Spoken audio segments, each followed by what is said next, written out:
Good evening, everybody. So today I wanted to talk to you about the narcissist and they're increasingly wanting you post-discard. Why is that the case? Well, so the narcissist always wants something they can't have, and if you've turned them down or you've turned down some soft hoovers or the chance encounter and things like that, and you've repeatedly turned them down, they always do.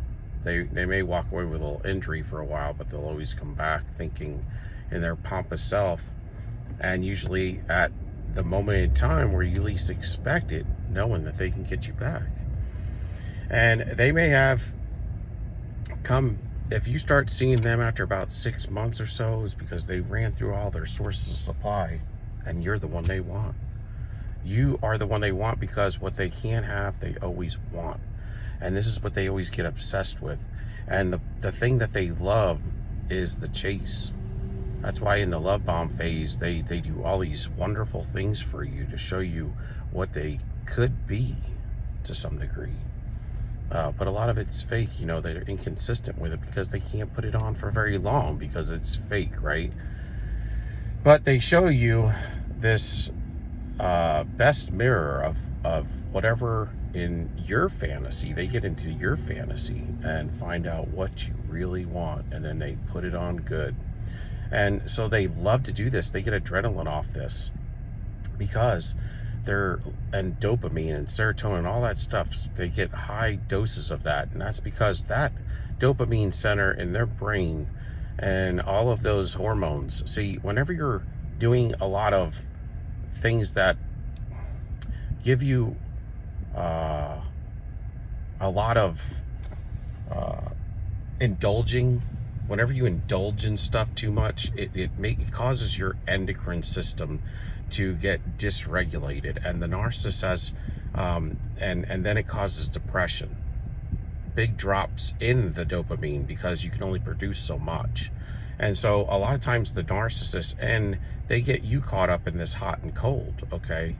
But they deal with a lot of they're chasing this dopamine rush all the time. And that's why, to some degree, that's what they're addicted to. They're addicted to the dopamine rush, and then getting people connected with them and getting people to love them. And as soon as they hear that word, I love you, then it's time to destroy. It's destroy mode, from there on out, because now they conquered you.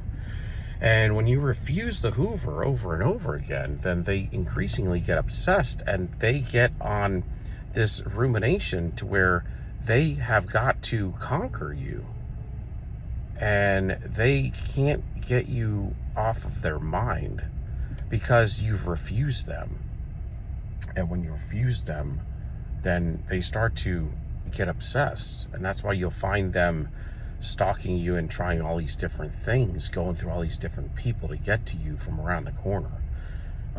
Ways to avoid a narcissist injury, but try to get you back. Because if they can get you back and then conquer and devalue and deconstruct everything that you've created in your healing process, then again, they'll put you in a stuck position. And if you continue to allow them back in, they will continue to do this. And over time, this is where your spirit and your soul and your mind, will, and emotions get tired. And you start really doubting yourself and walking in those emotions that the narcissist will put into place over and over because they're reiterating it. They're laying down that foundation again of devaluation. And, so they really, really love the chase. They're addicted to the chase, the dopamine hits. They get dopamine hits, huge dopamine hits, when they're able to cheat on the new supply with you, or get you back and cheat on you with the old supply or whatever. And they're run by these dopamine hits, but after that, they get large amounts of depression. And so to avoid that depression, they chase the dopamine rush, but you can only produce so much. And this can be for anything. It could be for sex and just lewd stuff, that you can look up like sexual sites on the net, or drinking, or drugs, all of that. It'll give you this huge dopamine rush, but after that, boom, it knocks you down to the ground. And this is where the narcissist is addicted to these hits. They're addicted to these hits, and they're also probably out of supply at this point, because once around a 6-month period, 6, 7, 8 months, it could be 3 or 4 months, depending on the sources of supply that they have in place and the way that they live their life. But the narcissist always wants what they cannot have, so they're going to be increasingly, especially when you get to that 6-month mark, they're going to be increasingly looking for you and trying to be on a takedown. And the thing is loud cars are stupid. Anyway, got this idiot in front of me. But anyway, but on an energy level, let's talk about an energy level real quick. How do they get to where they control you? We know that they hijack your emotional field, right? After you, they gain trust, right? And you believe that they're your fake soulmate, right? And then you let them in. But really, what really lets them penetrate your emotional aura, your emotional field, is when they cause confusion, disarray. They cause delusion and gaslighting. All of that is what I call witchcraft, because it is a lie. It's a lie and a manipulation. And all those manipulations, and when you start to believe those manipulations, or you second guess yourself, and you second guess what's going on in the relationship with you and the narcissist, what happens is they flipped everything upside down. And because of that, it messes with your energy field. And when it messes with your energy field, it almost leaves you wide open. And that's why a lot of times, once they get you in that confusion state and they get in, it's almost like they get like a spear. They're able to poke through it. Then they're able to make that hole bigger.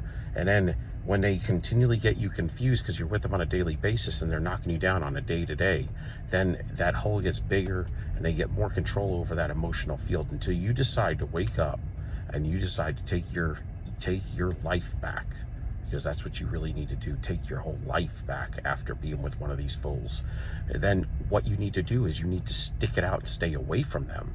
And as you stick it out and stay away from them, you got to get all that upside down, that twisted stuff that they put in your mind, your head, and how they opened up your energy field. That's why during that rumination time, they're still able to draw fuel off you. That's what that is.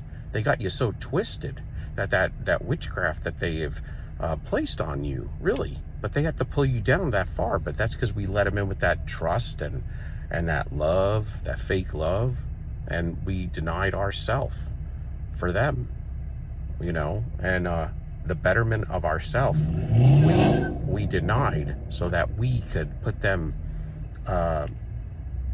in that position when they didn't deserve that position.